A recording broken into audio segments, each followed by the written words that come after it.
Hi, everybody. Good morning. My name is Paul Briscoe, and just to prove it, I've got this awesome slide here with this lovely picture that is super cool. I work for Human Element, a full-service digital agency based out of Ann Arbor, Michigan. We have a team of US-based developers, project managers, account managers. We kind of run the gamut of all that stuff. So today we're here to talk about migrating from Magento 1 to Magento 2 and the lessons that we've learned going through this a few times. And I'm going to share that with you guys. So one of the things that I've started to kind of take away from doing these migrations now is that we learn something every time that we do them. We gain some new efficiencies. We learn a little bit more about what happens when we do the upgrades. And we kind of find new problems and solve them in different ways, and we get to the opportunity to refactor our migration attempts. In some cases, we've started to kind of build up our own toolkit of scripts in order to find the fastest way to get our clients moving in the direction of M2. So before I kind of keep going, I wanted to ask everyone a few questions, just so I can kind of see a show of hands. Who here is currently right now running Magento 1? Right? Who here is running Magento 2? Okay. Is anyone that's running Magento 1 in the planning stages of a migration to Magento 2? Okay. And is anyone currently already in development of migrating from M1 to M2? Okay. So some hands here and there. One of the things that I think that you'll need to know for the people that are currently on M1 before you jump in is that developing in Magento 2 is a little bit harder than developing in Magento 1. So be prepared, I think, to see estimates that what you would think are about 25%, it seems like higher than you would typically see in Magento 1 development. And kind of one of the things that we've been taking away is that the move to Magento 2 in a lot of cases is kind of we're considering it a little bit of like a replatform, and that you should start planning early and get organizational buy-in to kind of help smooth the transition. So if you can, think back to the early stages of the creation of your first Magento 1 store. And think about the complexities involved in everything that you were doing to try and get that up and running, and all the challenges that you had to face and kind of overcome with that. Because what's likely going to happen is that you're going to face those same challenges again in kind of a different way. So there's no really easy switch to move from Magento 1 to Magento 2. So that early planning and getting that organizational buy-in is going to help in the later stages of the project to kind of push it across the finish line. So I said that Magento 2 is harder to build in. Why is that harder? So there's a few reasons. Obviously, there's been some changes to the internal workings of Magento. We're using namespaced PHP, factories, interfaces, repositories. They've updated the format of some of the layout files. There's some additional technology in play. You've got the question of less versus CSS versus SCSS and what you're going to do with that. And then there's Knockout.js and Require.js. So this stuff is not terribly difficult to engage in, but when you're coming from a background of Magento 1, where not all of this was necessarily included, there's a little bit of a learning curve, I think, when you start to kind of build into Magento 2. We found that developers that have some experience working directly with Zen Framework 2, with Symfony, will probably become quickly adjusted to the patterns that you're going to see in Magento 2. So I mentioned that it was kind of a replatform. Why am I saying that? So let's get one thing straight. Magento at its core is still Magento, but there are a lot of things around it that have undergone a pretty significant overhaul. So because of that, a few concepts that are pretty different are the ideas of a static content deployment, dependency injection, there's a new plugin architecture, and less for CSS preprocessing. There is a a vendor project called Snowdog that kind of tries to replace some of the less with SCSS. But again, all of these things are kind of different. And then the Composer installation process for the core and for your third-party modules and how that affects your deployments, you know, those are all kind of like new concepts inside of Magento 2. And really the things that make the Magento 2 learning curve a little steep are the same reasons that, you know, you might consider Magento 2 an upgrade. But for those of you that are familiar with the Magento 1 admin UI, you're going to find that a lot of that stuff is still kind of the same. There's going to be some familiarity there. So setting yourself up for success. Any good project will start with a good project plan. So one of the things to consider before you keep going and jump directly into development is that you know your project as a merchant or as a developer. If this is a site that you've been working on for many years, that you're going to be able to kind of know where the pain points are. So keep those in mind and when you create your project plan.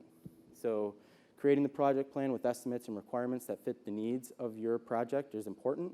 Tracking your progress, adjusting your requirements as needed, and then being able to potentially compromise in functionality or design, but keep the big picture in mind. So decide up front which pieces of data, including modules that you want to migrate and how you're going to do it.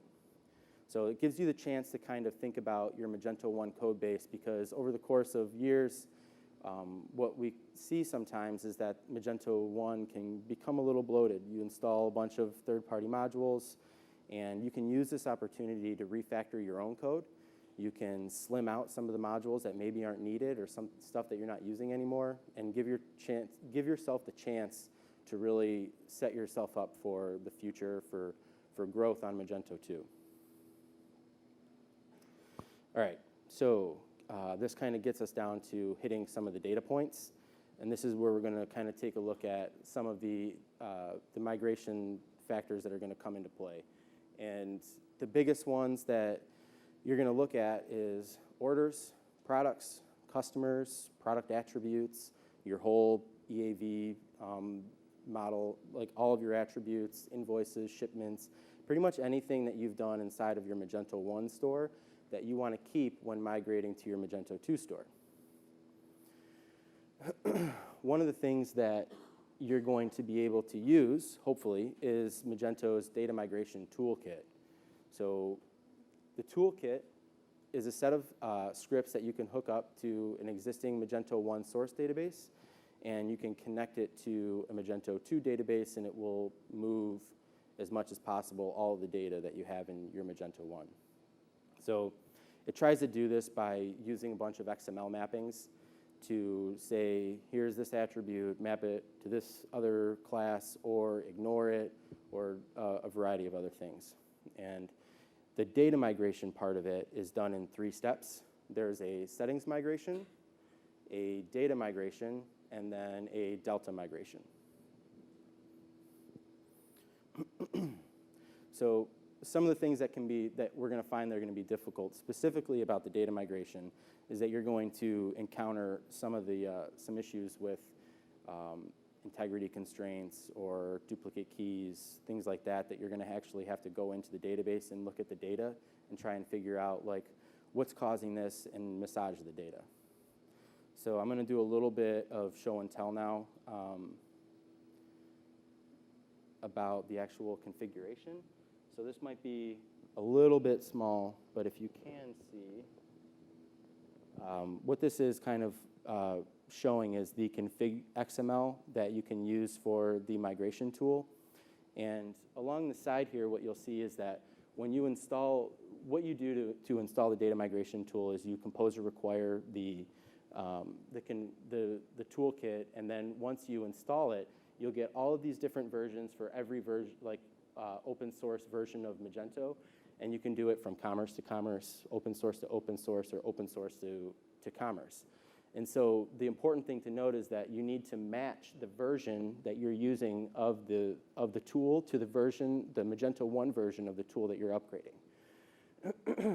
And then additionally, you need to make sure that the actual Toolkit version matches the Magento 2 version that you're upgrading to. So there's two factors to consider: the Magento 1 version that you're using and the Magento 2 version, and making sure that those match up.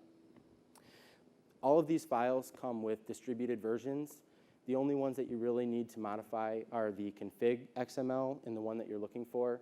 Specifically, the source and destination databases, you can modify just so that it can connect. So you're going to pass in your database name, pass in the password, and then these options are just different options that if you need to map other things, you'll be able to do that there. So that's kind of all that you really need to note about that. When you start to actually run the tool, you can customize like the log file name if you need to, just to kind of get some additional information about what the system is doing when you output that, or when you run the actual scripts. So there are some dev docs. If anyone needs that, I backed up a slide. The dev docs are super helpful if you ever wanted to kind of like read through those. There's a lot of additional information. So what I wanted to do was just kind of show you some of the first step in this migration is a settings migration. So when you actually do that, you're going to open up your CLI, and you're going to kind of just jump into settings migration. And again, I'm sorry if this is a little bit small, but I just wanted you guys to be able to see. What it's going to look like is you're going to run this command, which is just a PHP bin Magento command, which you might be familiar with, and you're going to get an additional setting called Migrate Settings. You'll pass it the full path to where your config.xml is, and then you'll just kind of watch it run. And so all of that output is migrating over what would be like the core config settings for your Magento 1 database and applying that to the source database for Magento 2. That's the easiest step. That one, in my experience, always seems to go pretty smoothly.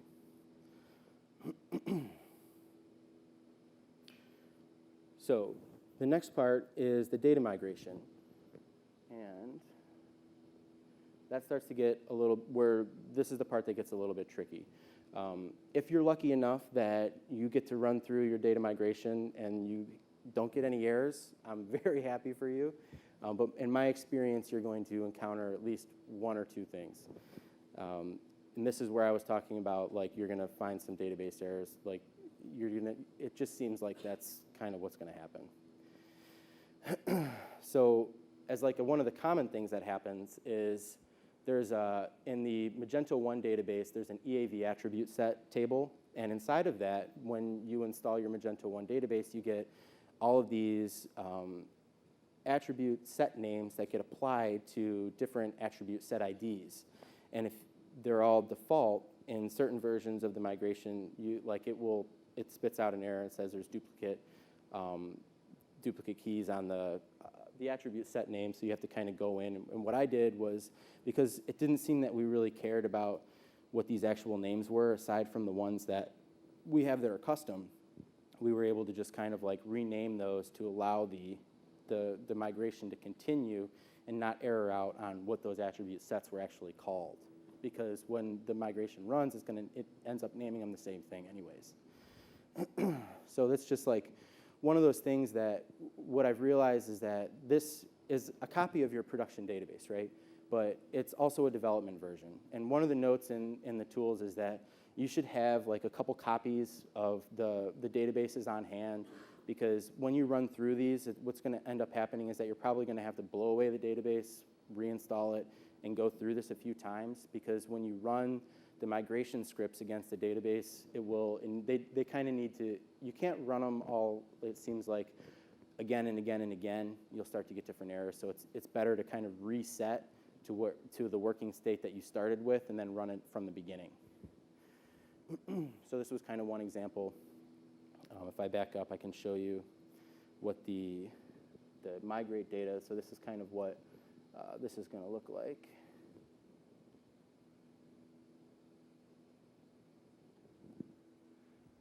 So when it kind of runs through here, these yellow pieces are complaining about some of the source fields for your attributes not being mapped.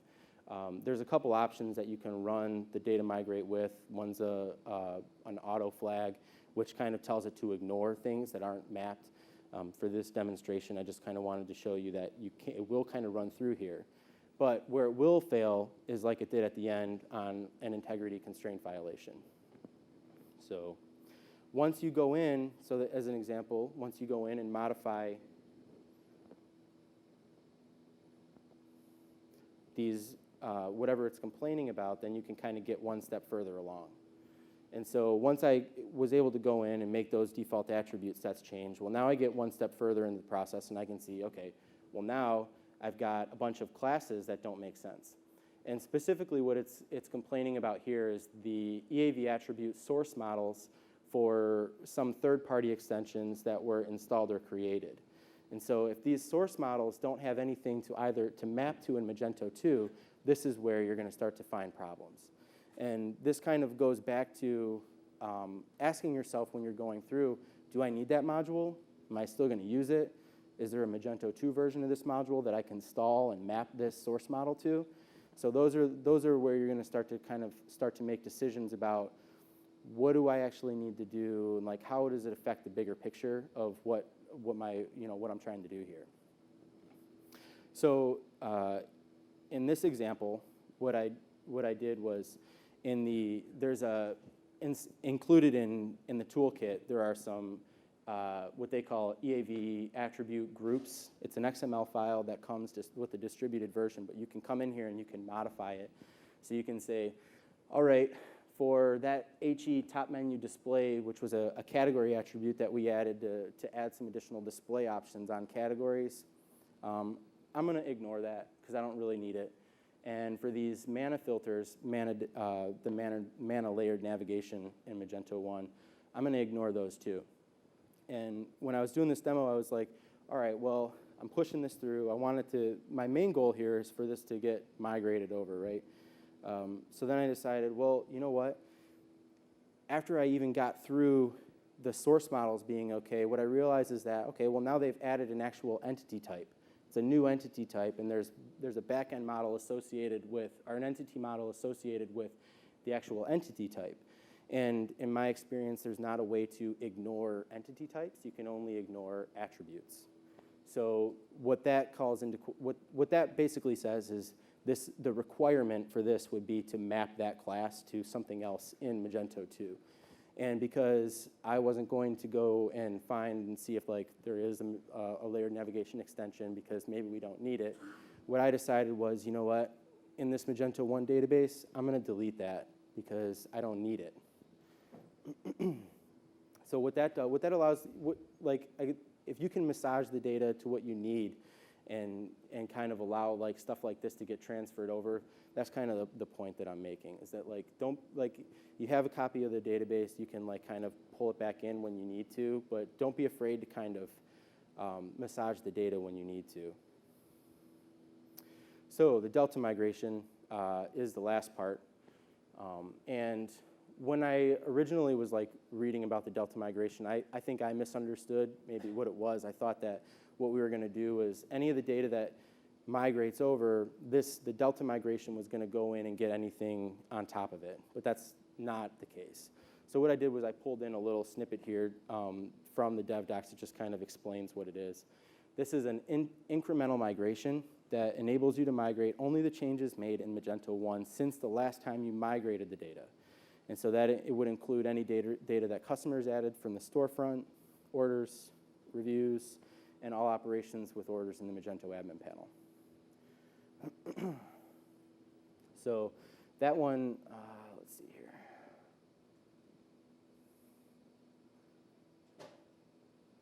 Just to kind of show you what that looks like. It just kind of runs, so it assumes that you've been doing, like, if you're working on your Magento 2 migration on like a dev server, and then you have your production server still running Magento 1. What it's saying here is like, all right, after you're all done and you're ready to go, now run the Delta migration. Because what happens is I let this run for like 20 minutes and then I just canceled it, because what it does is it just kind of goes through and just kind of does that same process over and over again. So that is the Delta migration. So that's kind of like, at this point, if you've made it this far, you're essentially done with your data migration from M1 to M2. So 20%. That's what, in the dev docs, Magento has documented as how much longer they think it will take you to upgrade from 1.x to 2.x, as opposed to upgrading a Magento 1.x to a greater version of 1.x. So with this, I just wanted to kind of put out a word of caution in that in the past, like if we think about doing an upgrade from Magento 1.x to another 1.x, that number seems, there's a lot that comes into play, right? There's things that you might need to take into account for templates breaking. Maybe there's core code that's not backwards compatible for something that you did in a custom module. My point is that there's a lot of moving pieces to a Magento site. And you know, if you, in the real world, we're not migrating Magento 1 sample data to Magento 2 sample data. We're mapping real world complex systems that have a lot of failure points and probably need to be accounted for. So although the data migration can go smoothly, it can probably also go sideways. So I think you should probably just be prepared that, you know, that number is probably up and down. So when I mentioned there's a few things that the migration toolkit will not handle, and that's what they call split databases. But there's also, consider like something where you have a client that says, or you're a merchant and you have two separate installs of Magento 1. I've got abc.com and xyz.com, and both are running maybe two different versions of Magento. And now I decide, when I move to Magento 2, I actually want to bring both of those websites over to the same install of Magento 1 because they're using the same product catalog. Or there's some compelling reason that, you know, all of that needs to be included. What we found is that, like, you might not be able to get all of that inside of a migration toolkit. So that's where, like, some custom scripts come in, and you can use process to kind of try and change how you're doing things. So what I mean by that is, like, if you look at file imports, there's obviously, you can export from Magento 1 products, and you can import into Magento 2. You might need to massage the layout of your file a little bit. What we found is that in versions of less than 2.1.7, attribute values were a little bit, they didn't like attribute values with HTML. And so we had to write a couple custom scripts to go in and reorganize that data. And in greater than 2.1.8, that issue seems to be resolved. So if you're migrating to 2.2, you probably won't have that problem. I just wanted to call it out because it was one of the things that we found. So some real world examples. This is the very first migration that we did from Magento 1 to Magento 2. The product, like making sure that all the products were kind of in. It ended up taking us about 45 hours. We had to massage some of the products once it got onto the front end a little bit. The migration toolkit wasn't exactly the same as it is now. So we did face a few challenges there. That's why I said sometimes that 20% doesn't seem like it's like the real deal. So like similarly with like customer exports and imports, if you're doing something where you have like multiple websites that you're kind of trying to pull in, you can kind of use that to, we've created like some toolkit scripts which if anyone's interested, I can talk about those after this. But basically, it uses like the customer API to create customers and add addresses. The only caveat there that we learned is that if you're not accounting for default address IDs for billing and shipping, that you might end up with customer accounts that have like scrambled default billing and shipping addresses. So we had to go back and kind of fix that after we kind of put that in. 30 hours. So a real world effort of what those import and export scripts took us to build, test, and kind of like get all of that kind of squared away. So with the remaining time, like now that we've kind of migrated the data, we still haven't even talked about what, you know, the implementation of our front end looks like. Why, you know, like are we doing some more stuff there that needs to be done? I'm going to kind of quickly go through some of these slides because there's a couple things to note. Theme migration, your themes aren't going to migrate from Magento 1, so there are some components of themes, like the whole structure is basically changed. we're including like the view of all of our modules inside of the module itself, instead of where it was located in the Magento 1 file system. And things like the layout file structures have actually changed a little bit. I mean, some of them are the same. They'll feel a little bit familiar, but now we're dealing a little with reference containers, and then the structure is just a little bit different. It will feel like Magento 1, but it is a little bit different. So theme inheritance, just one of the things that you might consider if you're doing like multi-store or anything like that, is just trying to find the best way to make your theme inheritance work.